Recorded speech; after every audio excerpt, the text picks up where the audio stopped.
Hasiko gara bai.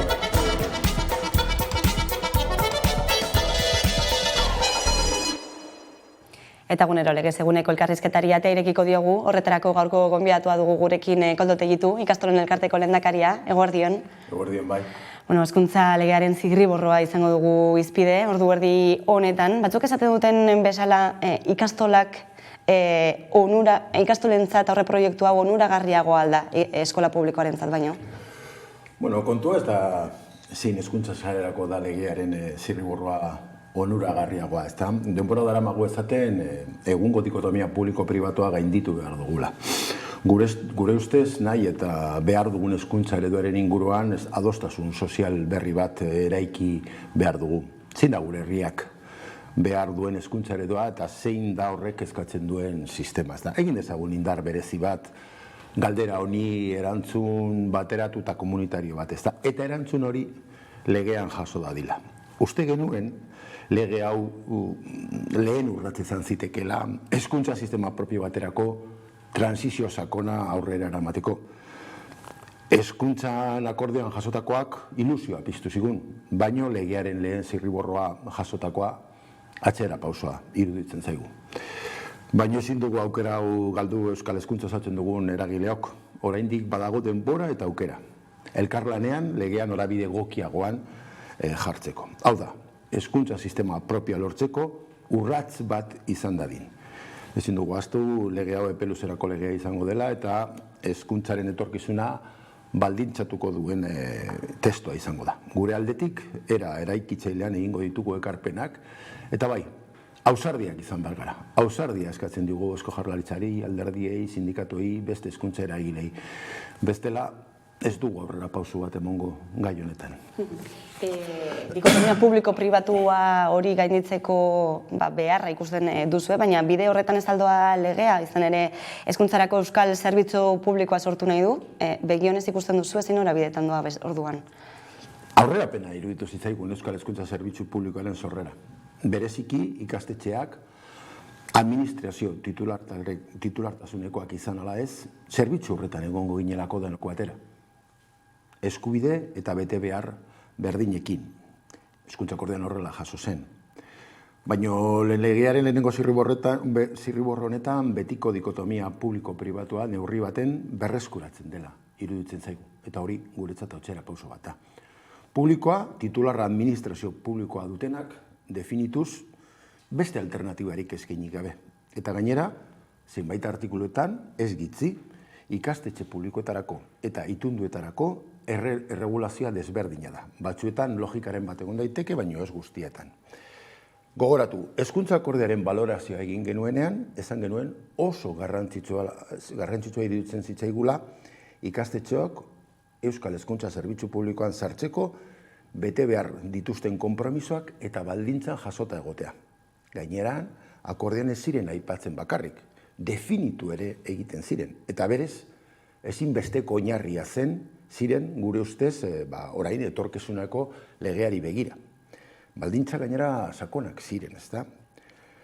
Legearen zirriborroan, harrigarria bada ere, euskal hezkuntza zerbitzu publikoan sartzeko, ikastetxeek bete behar dituzten baldintzak eta prozedura ez dira agertzen. Orduan, momentu honetan, horren inguruan zalantzak sortzen dira eta zehaztasun falta izugarria. Esan nahi duzu, hezkuntza ituna adostu zenutenean konkrezioa bazegoela gai batzuetan, baina orain zirriborroan horiek ez direla agertzen? Hori da. Beraz esan daiteke ituna ez dela betetzen ari? Ados, horrela da. Ituna, gure ustez hezkuntza akordearen elementu esanguratsuenak bidean geratu direla egiaztatzen dugu. Lehenengo adibidea, aipatu duguna. Euskal hezkuntza zerbitzu publikoaren sorrera zandakoa, babes kritikoa emon genion, baina orain zaila egiten zaigu legearen zirriborroan zertan geratuko den jakitea. Ez dakigu euskal hezkuntza zerbitzu publikoan sartzeko zeintzuk izango dira baldintzak eta zein izango da prozedura. Beraz, puntu honetan, hori egiaztatzen dugu. Beste adibide bat, guretzat ere oso garrantzitsua dena, euskararen arloan. Euskal hezkuntza akordean agertzen ziren berrikuntza interesgarriek ez dute islarik izan legearen zirriborroan. Akordioaren balorazioa egin genuenean, positiboki hartu genuen esate baterako ikasteredu orokortu inklusiboa jasota egotea. Bertan, zoritxarrez, orain ez da jasotzen legearen zirriborroa. Aitzitik, etengabe esparru eleaniztuna jasotzen da. Hiru hizkuntzak ikaskuntzak bideratuko dituztela, eta modu horretan euskararen protagonismoa lausoegi geratzen da. Beraz, esan dezakegu, hezkuntza itunaren jasotakoa puntu askotan, oso garrantzitsua diren puntuetan ez dela bete. Ez dela bete, ez da gauzatu eta ez da zehaztu. Eredu eleanitza edo sistema eleanitza aipatzetik, murgiltze eredua aipatzera nahiko zenukete? Logikoki, egia dena da, euskara da, ni uste dut hori azpimarratu behar duguna, legearen zigorroan gehien kezkatzen gaituen gaia. Legearen zigorroan jasotakoa gure ustez atxerakada nabarmena da, hezkuntza akordioaren agertzen zenarekiko. Eta bai, zirriborroa esatzerakoan, bai, zate baterako agertzen da, ikasleek eskuratu beharreko hizkuntza gaitasuna derrigorrezko hezkuntza amaitzerakoan, bebia. Baina zirriborroak, orain aipatzen ari garena, ez du berariaz zehazten zein izango den hizkuntza eredu berria. Gure ustez, beharrezkoa da zehaztea hizkuntza proiektuak zein hizkuntza ereduaren gainean eraikiko den. Hau da, ikasleek gaitasun hori benetan lortuko dutela bermatzeko erabiliko duten hizkuntza eredua. Hizkuntza proiektuaren oinarria ez dago jasota legean. Ez da bidea jasotzen hori lortzeko. Guk argi daukago zein izan beharko litzateken eredu hori, askotan 11 aldiz aipatu dugu. Eta beti esan dugu guretzat marra gorria zela. Deitu murgiltze eredua, edo ikasteredu orokortu inklusiboa. Eta horregatik, legearen zirriborroak jaso beharko lukela pentsatzen dugu. Ikasleek gainera hizkuntza ofizialen arteko aukeraketaren arabera baratu barik. Hau da, hizkuntza ereduak desagertuaz. Gainera, bebiaren inguruan beste erreflexio bat. Bebi maila hori lortzen duten egiaztatzeko, ebaluazioa ikastetxe bakoitzeko irakasle taldearen eskuan egongo da. Gure ustez, elementu oso garrantzitsua da, eta guretzat beharrezkoa litzateke kanpo ebaluazioa hori aurrera eramateko. Beste gai bat, ikastolen elkartetik azpimarratzen duzuena, garrantzitsu bezala euskal kurrikuluma, hori ze islatzen alda, lege aurre proiektuan? Dirudienez, ez da existitzen euskal kurrikuluna. Zoritxarrez, testuan ez dugu topatu arrastorik. Eta gure ustez euskal kurrikulunean, zeinak euskal dimentzioa eta dimentzio unibertsala barnebiltzen dituen ikuspegia, jaso beharko luke ezinbestean legearen zirriborroa. Besteak beste, euskal kulturaren transmisioa belaunaldi bideratzeko. Eta, ziurtatzeko, azken finean. Eta euskal kulturaren ezagutza bultzatzeko. Estatu guztiek kurrikulum gaiari ematen diote garrantzi handia. Herri baten hizkuntza, kultura, historia, izaera, transmititzeko eta mantentzeko oinarrizkoa tresna bai da. Guretzat euskal kurrikuluna, euskal hezkuntza sistema propioaren ardatz garrantzitsuenetako bat da, askotan esan dugu. Edozein herritarrek, lehen esan duen beduan, eskolaren bidez bere kultura, bere historia ezagutzeko duen hezkuntza eskubideari erantzuten dio. Funtzean galdera bati erantzun egokia emon beharra dago. Zeintzuk diraz, derrigorrezko hezkuntza bukatzean, 16 urteko gazte batek gutxienez ezagutu behar dituen gertaerak eta kontzeptuak, egiten jakin behar dituen prozedurak, eta lortu behar dituen trebetasunak eta bereganatu behar dituen balioak eta jarrerak. Implizituki hemen bi galdera daude, eta guretzat oso garrantzitsuak dira. Ze ezagutu beharko du euskal ikasle batek bere sorterriaz, eta nola izan euskal herritarra mundu globalizatu honetan. Zoritxarrez guzti hau ez da jasotzen eta guretzat ere puntu honetan atzera pauso nabarmena da euskararen atalean edo euskal kulturaren transmisioan. hasieran aipatu dugu, ezta?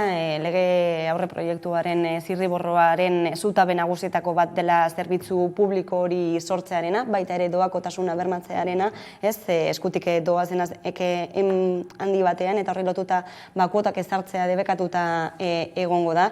Lehentxeago aipatu duzu eskubideak eta betebeharrak agian zuen ustez ez direla berdinak izango ikastetxe guztientzat. Ez dakit honekin lotuta ere horrelako sentsaziorik duzuen?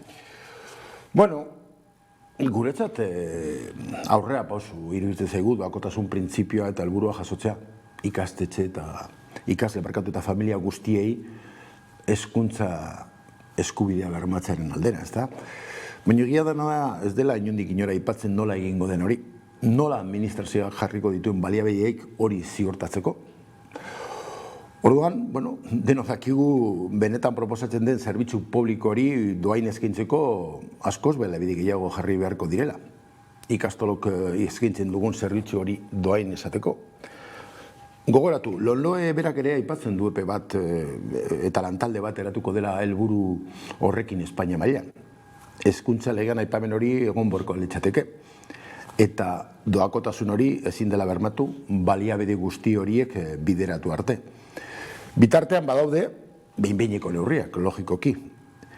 Jaurlaritzak ikastolei emoten egiten dizkien ekarpen ekonomiko egoera zehatz-mehatz ezagutzen dugun heinean, gure kuotak doitzen joango dira, logikoki.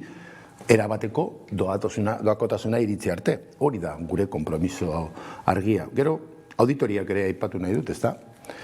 Auditoriak itunpeko ikastetxentzat bakarrik daude gaur ikusita. Guretzat, neurri positiboa duda barik, ezta? Azken finean, funts publikoak erabiltzen baditugu, ikuskatuak izan behar gara.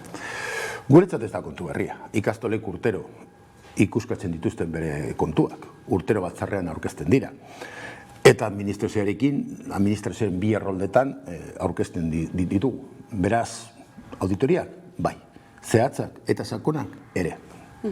Aipatu izan duzu, urte honetan zehar ikastolen txikien biziraupena arriskuan egon daitekeela, orain arte dakigunaren arabera, eta eztabaidatzen eta doitzen joan denarekin aurre proiektu honetan, oraindik ere horixe bera izango zenuke, ala izaten jarraitzen du?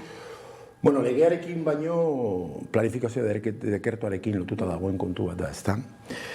Eta, bueno, gu jaso genuen ikasturterako ezartzen diren irizpideak agindu baten bitartez, eta horretan, kezkatuta egon ginen, eta horrela adirazi genuen Araba Euskarazen, ezta? Hortik aurrera, denok dakigu moduan, oraindik ere planifikazio dekretua ez da onartu, gure ekarpenak egin ditugu, eta espero dugu, guk egindako ekarpen batzuk onartuak izatea, bereziki gai hau bidiratzeko, eta, bueno, ikastola txikien geroa ziurtatzeko, ezta? Azken finean, planifikazio dekretuaren zirriborroan agertzen dira bizpahiru eszepzio, eta guk pentsatzen dugu besteren bat ere jasota egon daitekela bereziki hori lortzeko. Hau da, jaiotze tasaren berakada honekin, gerta daiteken arazo horiekei aurre egiteko, neurri bereziak egin, tarte jakin batean ez bada ere. Eta segregazioarekin lotuta, horri aurre egiteko ere konpromisoa hartu delako lege berri honetan. Ez dakit hezkuntza akordioak zer zioen, itun horrek zer zioen, eta zer barnebiltzen duen orain aurre proiektuaren zirriborroak? Bueno, segregazioen inguruan egiten den hasierako proposamena eta helburuarekin bat gatoz, ezta? Planifikazio eta udalen inplikazioa ikusten bai dugu tresna eraginkorrena jarritako helburua bideratu ahal izateko. Hala ere, kasu honetan ere barrio ere daukagu zehaztapen falta handia, ezta? Eta tresna horren erabilpena oso ezberdina izan daiteke, erreglamentuaren garapena erabatekoa edo bestekoa bada. Bidea egoki iruditzen zaigu, baina barriro ere zehaztapen falta horren aurrean, zaila da esatea egokiak diren edo ez diren. Guretzat, hezkuntza akordean jasotzen zen elemento bat, hau da 2003an eskola segregazioen aurkako itun bat lortzea, eta itun hori lortzeko hezkuntza eragileekin elkarlanean aritzen, garrantzi handiko elementoa guk askotan esan dugu, inklusioa herri apostu bat dela, eta herri bezala gaur egungo goera ondo aztertuta erantzunak eman behar dugu. Beraz, hitzarmen hori guretzat klabea da.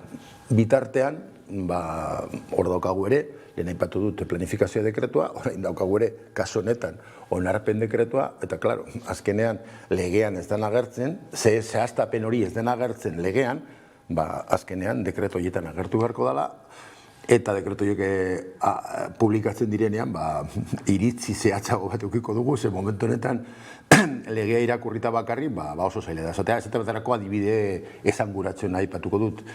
ICEren planteamentua, hau da, ikasleen zaurgarritasuna neurtu edo ikastetzen neurtuko duena, legean bakarrik agertzen da, dekretuan agertuko dela eta dekretu horretan zehaztuko dela. Zeintzuk izango dira elemento nagusiak ICE hori definitzeko. Claro, ez badugu ezagutzen zeintzuk izango diren, oso zaila da, iritzi baten horren zain egun beharko gara. Egia da, legerako prozesua luzea izaten ari dela, urte honetan eztabaidatzeko momentua, zirriborroa kaleratzeko momentua, itunaren ondotik ez gero legea prestatzen joango da, baina, aipatu duzunez, zehaztasun falta hori aurreko itunarekin alderatuta, ez dakit zeri egozten diozuen? Bueno, egia da, eta batzuetan logikoa ere, hezkuntza akordioak zehaztasun handirik ez diotea. Hezkuntza akordioak normalean legearen oinarri diren printzipio orokorrak finkatzen ohi dituzte. Horregatik, gauza asko legearen artikulak argituko zituztela uste genuen, eta ez da horrela izan. Legearen zirriborroa oso orokorra da. Hainbat gaietan, erreglamentuaren bidezko garapenaren zain egon beharko gara. Nire aldetik zenbatuta gero 55 aldiz agertzen da. Ohikoa eta ulergarria da zenbait gaietan, printzipio orokorretan zentratuta egotea legea, baina 55 asko dira. Eta larriena da batzuk oso garrantzitsuak dira. Eta benetan jakiteko Jaurlaritzaren aldetik edo alderdien aldetik, ez dugu lertzen. Guk zenbait arloetan zehaztasun gehiago eskatzen dugu, lehen aipatutakoa. Besteak beste, Euskal Hezkuntza Zerbitzu Publikoan, edo onarpenen prozesuan, ikuste dut lege bat zenbait ataletan zehaztapen gehiago behar duela. Orain ekarpenak egiteko aukera izango duzu, hurrengo egunotan, horiek guztiak bertara eramango dituzuela pentsatzekoa da. Uste duzu tartea izango dela kontuan hartzeko guzti horiek, espero duzu? Bai, gu egia zan da, balorazio nahiko negatiboa egiten dugu, eta ni gehitu nahiko nuke elemento bat ikastolen ikuspegitik. Legearen zirriborroa ez gaitu ezagutzen. Publiko-pribatuaren dikotomiaren baitan izkutatzen gaitu berri ikastolok, itunpekoen artean. Multzo horretan sartzen gaituzte, baina argi izan behar dugu. Ikastolek ez gara beste itunpeko ikastetxek. Herritarren ekimen eder zabala gara, herrialde eta eskualde guztietan edatzen duena, eta baita Euskal Eskola Nazionalaren hasia, zementea. Beraz, uste dugu, oraindik ere lehen esan dudan bezala bidea dagoela, gure ekarpenak egingo ditugu, baina argi daukaguna da guk publikotasun eredu berriaren eraikitzean nahi dugu, titulartasunari lehen esan dudan moduan baino publiko eta herritarra harremanari kasu egingo diona, eta uste dugu oraindik ere lege honetan ikastolik bestera batera tratatuak izan behar direla. Ez dugu onartzen momentu honetan gertatutakoa, ezta nortasun propia daukagu eta nazio egitura ere. Euskal Herri osoan edatuta gaude eta hori aldarrikatuko dugu. Zirriborro alde batera utzita kurtso ikasturtearen hasierari buruz ere galdetuko dizut, izan ere COVID neurririk gabeko lehen ikasturtea izan da honakoa, zer moduzkoa izan da eta zer moduzko matrikulazioak izan dituzu ikastoletan? Bueno, hasiera asko ere lasaiagoa, ezta? Nik uste dut momentu honetan bi polo daudela, ezta? Ikastola bakoitzean momentu honetan egoera aurreko ikasturteetan baino lasaiagoa da, baino aldiz ikastolen elkartean legearen gaia dela eta kontrakoa, ez da? Baina, bueno, zoriontzeko kontua, nik goratzen dut pasan urtean amendik egon nintzela, eta atzorre pasatuz, uste dut, 12 edo 14 galderetatik 6 edo 7 horren inguruan izan zirela, beraz, bueno, nik uste dut aurrera pausu bat da, eta, bueno, aurrez aurreko hezkuntza hori nik uste dut ja osori berreskuratuta dagoela, eta hori positiboa da. Matrikulazioa, bueno, uste dut ez dela egongo inungo eragirerik izango duenik matrikulazioa lorrean ondo da biena, jaiotze tasaren berakada izugarria da. Benetan, nik uste dut oraindik ere gizartea ez dela kontziente dagoen berakadaz, eta gu lehenengo lerroan egonda, konturatzen gara ezinbestean. Edozein kasuan, zifra relatiboetan oso pozik gaude, gitxien bajatu garen hezkuntza sarea gara, diferentzia askorekin, eta uste dut gure proiektua oso sendo dago. Eta orain, behar duguna da, aipatutakoa, lege duin bat, nun ikastolen izaera jasota egongo den, eta Euskal Herri guztiarentzat planteamendu egoki bateakin. Azken galdera ere Ipar Euskal Herrira begira jarrita. Izan ere azken asteotan lehen bilera izan dute Euskararen erakunde publikoak, hautetsiek eta baita ere Hezkuntza Ministerioak, hain zuzen murgiltze ereduaz hitz egiteko, azterketak euskaraz egiteko aldarri hori eramateko, eta behintzat baikor atera dira lehen bilera horretatik, jarrera aldaketaz ere aritu dira, ez dakite zerbait aldatzen ari den? Bueno, egia zen, aitetxeak barkatu oso baikor itzuli ziren. Baina, klaro, guk emaitzak ikusi nahi ditugu, ezta? Azken finean, eta gainera garaiz, dino, gero frogak etortzen dira, eta gure ikasleak dira frogoiek gainditu beharko dutenak, ezta? Bai, aurrera pausuk emon dira, jarreraren ikuspegitik bereziki, baino ez dago ezarera bakita. Eta orduan guk oraindik ere, pizkat adi gaude, ezta? Brebetan, kasuan aurrapen gehiago egon badira ere, baina basoaren kasuan gauza gutxi. Askotan esaten duguna, ez gaune uste, hain komplexua izango zenik gure ikasleek frogak euskaraz egiteko eskubidea berreskuratzea hain zaile izango zela, ez da. Beraz, jakin behar dugu neurri konkretuak zeintzuk izango diren. Ni uste horren zain gaudela, baikor bai, baina era berean realismo batetik abiatuta eta neurri horren zain, garrantzitsua izango delako. Bako dut egitu, ikastolen elkarteko lehendakaria, eskerrik asko beste behin Hamaika Telebistan izateagatik. Bai, eskerrik asko zuei.